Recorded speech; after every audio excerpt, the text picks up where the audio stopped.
So this is science through an Indigenous way of knowing, and I'll be exploring science through holistic learning as well.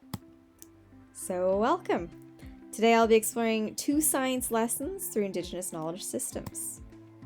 So this is a grade 4 science lesson plan, and what I find really interesting is this little excerpt that says this sample lesson plan supports education for reconciliation through the inclusion of First Nations, Métis, and Inuit perspectives, treaty education, and residential school experiences with learning outcomes identified in the current Alberta programs of study for grades 1 to 9 in science, which to me basically says we're going to attempt to use these perspectives in our lessons. Okay, so for the first activity of this lesson, I used Leroy Little Bear's kind of synopsis as my first key benchmark on whether this lesson actually does align with Indigenous ways of knowing. So Indigenous knowledge is about relationships, the relationships between plants, animals, generations, values, spiritual experiences, and these provide insight and wisdom. So the first activity here is students are asked to make a chart and record the number of ways that they could minimize waste in their lives.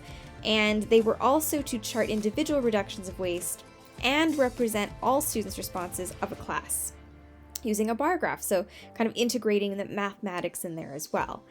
Using the class total, they want to see what it would add up to for a month or a year and what could happen if an entire school decided to reduce their waste.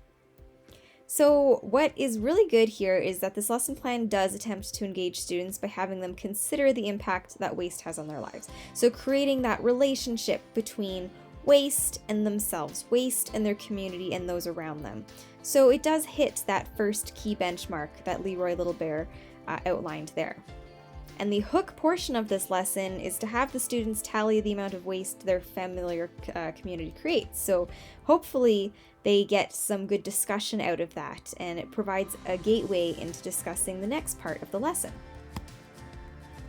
Does this adequately support this Indigenous way of learning? So what I considered here was the lesson as a whole. So the main part of this was to discuss the importance of reducing waste. And as a class, they developed a plan to reduce waste in school and in the community using their findings. And they'd have to publish this in a school newspaper or have the students present it at a school assembly. Now, Marie Baptiste had an interesting point here that says, because of the different ways of knowing, Indigenous knowledge has been seen as backward and simple. Eurocentric teaching focuses on a taxonomic approach using dates, classifications, conquest, and advancement. And Indigenous knowledge focuses on holistic knowledge and relationships and patterns. So in a way, yes, this lesson plan does feed into that second part of it, but what I found and considered most was that the most engaging portion of this lesson involved students making a chart. So it was still a very traditional kind of Western way of making our thinking visible. The final result of the project does involve a group of students informing other groups of students about their findings and then taking leadership on to reduce waste. Does this actually encourage community change? Because what I considered the moment I read that was, does this encourage whole group knowledge, or one group educating another and expecting them to react and change? And we've definitely seen many examples in our own history where that has been a very common thing, especially in Western systems. This lesson plan can be improved. So the introduction has students making a list of things they put in the garbage yesterday. Again, Western ideology, we really like lists. I don't know, maybe it's just a very easy way to look at things, but it certainly does not engage the learner. So they were challenged to think about meal times or events at school and at home. So yeah, I guess that is that level of complexity. But my idea for improving it to align more with Indigenous ways of knowledge or learning would be hooking the students into a community of caring. So creating committees within a classroom that are responsible for tracking waste in a variety of places of the school. And maybe this is a photo tracking challenge. Maybe this is them making a long-term ongoing project that tracks the different kinds of garbage that they see throughout the day. And for items thrown out in the trash that are not actually trash, how can students help their peers understand the effects of throwing out fake trash. The next part of the lesson said that they were going to read the story Waste Not, Respect Always, and discuss how the Eastern Woodlands and Haida reduce waste in their lives. As a class, make a list of the different ways identified. Again, more lists. Why was it important for the Eastern Woodlands and Haida to be resourceful? So in these classroom committees, students could study the story in a way that is meaningful to them. So a group read, individual read, role play, and the groups might have to consider how they could accomplish this task that best respects the needs of each member. So kind of adding that other dimension of thinking. How can we help each other be successful with this one main task? And finally, what is the deliverable to the rest of the class or to the teacher or whoever? How can the committee create the deliverable in an efficient way? So how can they show their understanding of this story in a way that is efficient? Does it have to necessarily be making a list? The conclusion of this lesson asks students to discuss the importance of reducing waste and has, as a class, develop a plan to reduce waste in the school. So how could the individual classroom committees encourage community action and encourage and support community action?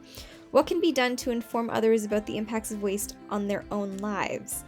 Have the communities reach out to their fellow peers throughout the school and inquire about ways that their peers might enjoy becoming involved in this initiative, rather than one group of students telling another to do something different because they don't like it that way.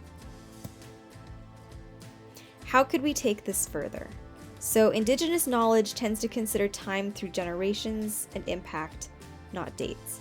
What I found quite interesting was that the extension portion of the lesson, to me, was honestly the most interesting part. I think students could interview their grown-ups and community members to see if they have witnessed changes in waste impact throughout their life, and what are the grown-ups' perspectives on why it's changed or not changed. The extension could honestly be the main part of the lesson, not just a bonus. So, moving on to lesson plan number 2, I've kind of looked at it and modified it and recreated it to represent my understanding of the holistic learning lens. This is a grade 6 science lesson. So again, the purpose is to have students look at trees and discuss how they would have been used and valued by First Nations and Métis. They'll also discuss and identify issues related to forest use. So I'm looking at through a holistic learning lens. So this is based off of Montessori and Reggio kind of thinking. So student choice in learning, because students will choose the appropriate knowledge when they need it.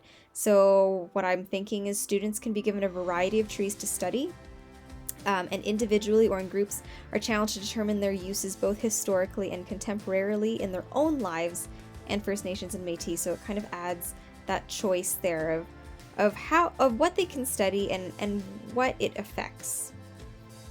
Feelings and knowledge are important to the learning process.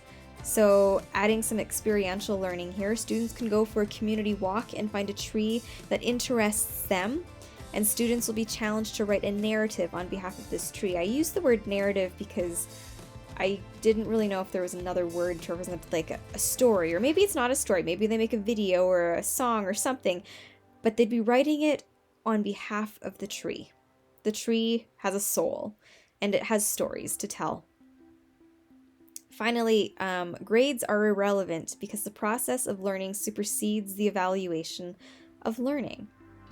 I love how holism or holistic learning values the process, because often in many situations the result is considered the golden nugget, and you're so stressed about trying to get to the golden nugget that you don't really get to learn much because you're just trying to make it perfect, rather than learn from your mistakes and learn through trial and error. So here, my idea is that students will attempt to create a narrative that speaks about the story of the tree, and speaking from a historical context and eventually into contemporary context, because trees are old, they have many rings. They will be challenged to consider the First Nations and Métis narratives and how the tree might tell its story from this way of knowing. So depending on the tree that they've chosen, and depending on the information they find about how these trees were used by First Nations, I think that students could come up with really interesting stories, and they could write them from a variety of perspectives. The lessons in itself challenges students to think about protecting the forests and how First Nations protect them. And it discusses the importance of scientific research and the decisions that were made for different foresting issues and businesses. So I'm wondering if there's a way to incorporate this kind of understanding, but in a way that challenges students to speak from a perspective they might not be used to. So instead of saying, oh, you need to talk about how First Nations would have used trees, let's think about the tree itself and what the tree would have seen back in the day, either from First Nations or Métis, or maybe from the student's perspective, but it adds that level of complexity that students are honestly drawn to. So these are a summary of my findings. The delivery needs to be considered. So how can a teacher support Indigenous ways of teaching when teaching multitudes of topics? So yes, you might be learning about First Nations, but is that the only place where you should try to enact Indigenous ways of teaching? I don't think so. When you think of Indigenous ways of teaching, it's very much about storytelling and involving the audience, and it's a deep, deep, rich understanding of so many different facets of life. This is so beneficial in so many different lessons. I don't think it should just be, I don't think it should just be kind of blinded into one lesson. I also found that these lessons are still teacher-centered, so teachers are still largely responsible for guiding these lessons. It is a bold risk to have students taking the lead, but also in a world that is encouraging students to speak out and create social change, we kind of need to let them determine which direction we're headed. And finally, prolonged inquiry. Both of these lessons had awesome extensions to them, but they should be part of the procedure, not just a bonus that the teacher may or may not decide to do. So that is all that I found for both Indigenous ways of learning and holistic learning. I hope I did that right.